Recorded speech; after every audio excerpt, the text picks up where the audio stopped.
because essentially you got to have passion. That's one of the things Sony is hurting on.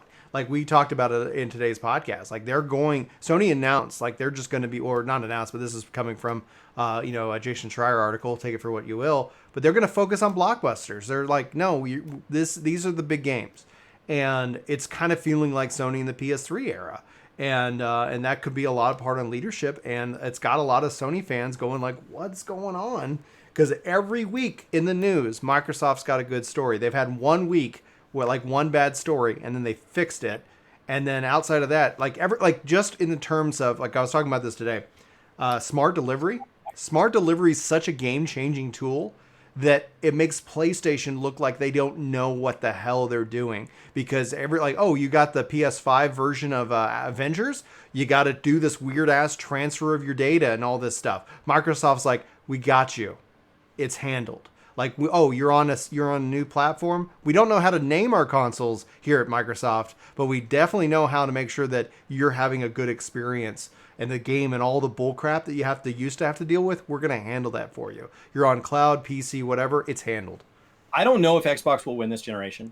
A lot of that's going to come down to who can actually put hardware in people's hands. Yeah. Right now, it's just deliver content. It's just show up. Like, if you can actually have consoles on shelves, you win. Because they're both struggling with that. I think that for me, the admirable thing about what Xbox is doing is they're the smaller fighter in the ring. They're the underdog. PlayStation came off the last generation with a huge lead, and Xbox is that small kid that's just punching relentlessly. And so I don't know if that little kid can win. But that little kid's got the backing of some big people, and that little kid is just nothing but fight. It is just good news article after good news article after good news article. And somebody comes out and they're like, we got Phil in a gotcha moment. He said a thing we didn't like. And then they just cover it up with just good news article after good news article. Like, it's like, oh my gosh, Phil said that some of the games that they purchased for $7.5 billion are going to be exclusive. But Outriders is coming to Game Pass. Like, you can't Google Xbox without there being some piece of good news. And if you're not doing it regularly, some piece of good news you didn't know. Like, it's crazy how good Xbox is doing as the underdog in this fight. Now, they're a huge company, and you have to be in the console fight at all. So it's weird calling them an underdog when they're spending money billions at a time. Yeah. But in this fight, they are the smaller one, and they're just doing a great job from a PR standpoint. They are crushing. Sony just acts like they're not even listening. The Xbox comes out and says, hey, we know the new console is going to be hard to get a hold of. We're going to support all the past consoles, and we're going to handle all the mess that's going to make on the back end. And Sony comes out and says, people love generations. They love being separated, and we're going to own that. And then they go back and change that like almost immediately, because it turns out, no, people don't actually like that. That was just the only way it was handled. And beyond that, PS3 arrogance is a really good comparison. Absolutely, Vesta.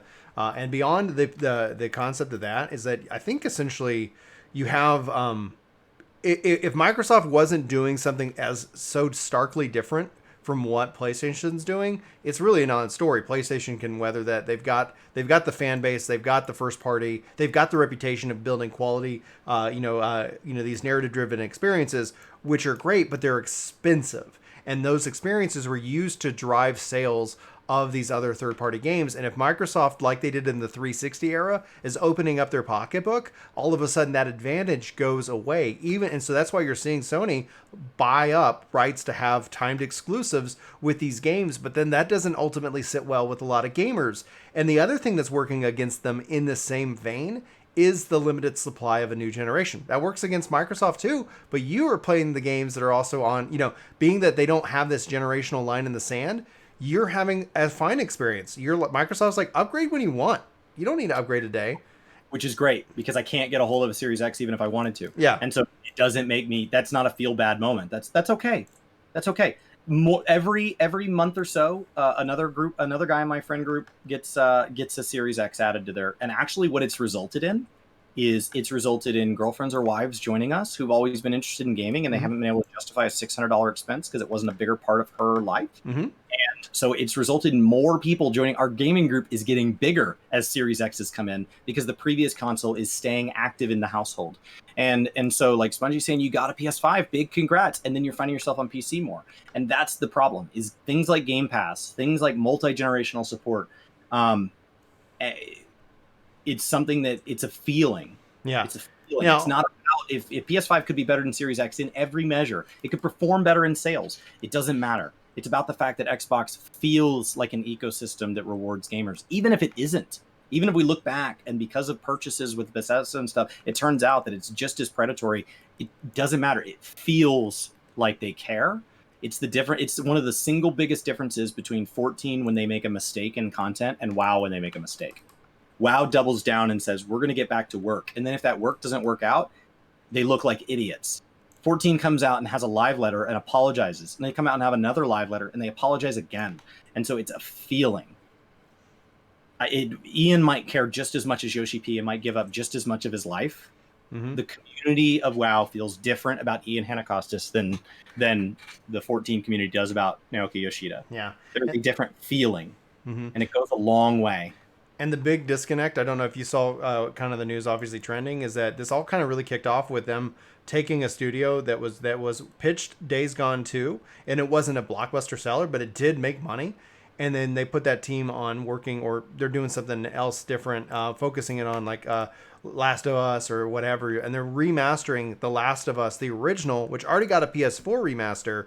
And then they're also this week shutting down the Vita store, the PS3 store, like all of these different, things. So like, yeah, if you have that game digitally, that's great. If you ever lose that console now, you can't go and download those games. And then meanwhile, you have Microsoft over here going, yeah, like, oh, your purchases, they're respected.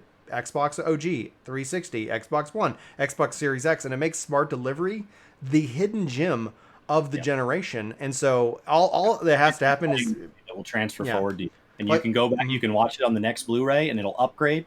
And if you have a DVD, you can buy the Blu-ray now and it'll play now. It just handles it. You're buying a VHS tape that will automatically upgrade to Blu-ray. Yeah. Like, it's insane. It's something that technologically will move things forward, and like literally, and they went first, and PlayStation got up to present, and they're like, dude, we have the better hardware. It's all about hardware. And they go, we have bypassed hardware forever.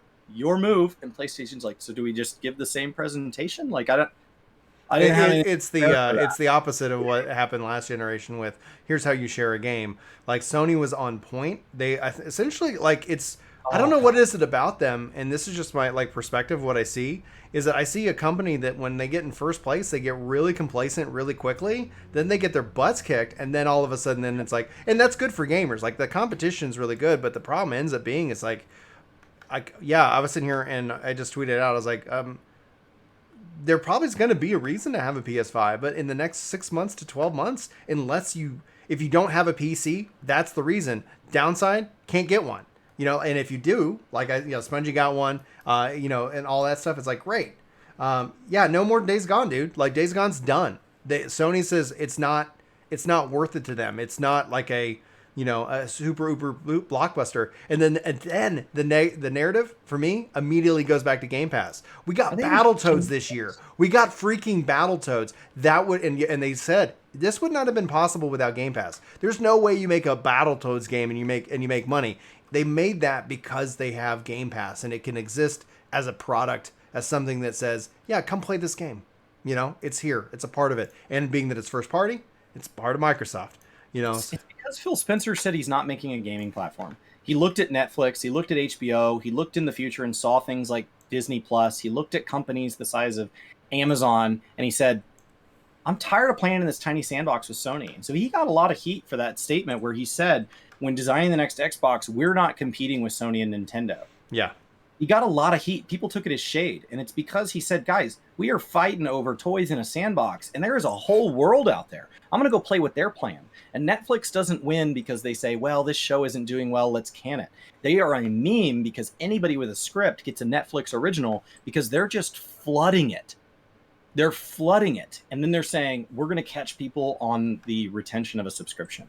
And Disney Plus already had that backlog and immediately played catch up and is crushing it. Doesn't matter if those are movies you've seen. Doesn't matter whether or not they held up. It doesn't matter. It's crushing. And then it's giving them the leeway. And then they're taking accolades for when they get a really good season. These companies are taking accolades when they get an award-winning show. Mhm. There's going to be award-winning games inside Game Pass. There will be. There's also going to be a lot of weeks where there's just new games.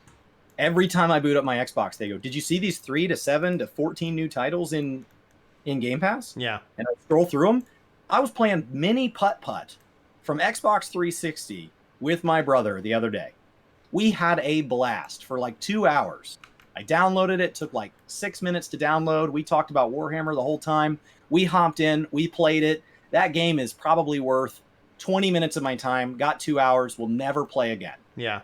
That's one of the things that you said on the video, though. It's like, it's about that content. And that's what MMOs are competing against right now. And so that's what, like, if Amazon and New World are to come out and actually take market share, which they can totally capitalize on, is they got to bring out patch, like, honestly, like, where 14 does every 3 months, like in order for them to succeed, they need a big update every month. Every month, here's the September update, here's the October update. They don't have to continue that forever, because essentially I think their goal is to have that a part of their Luma like service and whatnot. But at the core of it, it's like, yeah, like you want to sit here and say, yep, got this, got you covered. Let's go forward and conquer. Let's say I'm going to read Sponge here. To be fair, I could play and chat with my friends on PS4, or at least I could the last time I played. Also, the Demon's Souls remaster was fantastic, even though it was my first Souls experience. The problem with Game Pass is that most of the content is console only, and even though I have Ultimate with PC, a good example of this is Outriders was coming to Game Pass. Super hype, awesome value. That's how you played it. But obviously, it's not a part of Game Pass for PC. They have to shore that up. That has to be. That's got to be a time. That's got to be an issue of like, we weren't ready to do that. Yeah. That's got to get fixed. I think that's a technological thing, because they say Destiny is coming to Game Pass PC. And the only way that happens, because Destiny's a part of Steam, is that gets hooked up and that back end connection gets... Where Steam gets to be the PC delivery for somebody, and and Game Pass is trying to do something that the agreement with Steam says they can't do that. So some of that'll be time. Because them getting it for Xbox was about like consoles, and Steam may not have had a rider that says you can't give this away on other platforms. Yeah. So that some of that I think is going to be time and contractual. Some of that's going to be technological. But as Game Pass gets bigger, I really hope they fix that, because that could absolutely make that better. Yeah.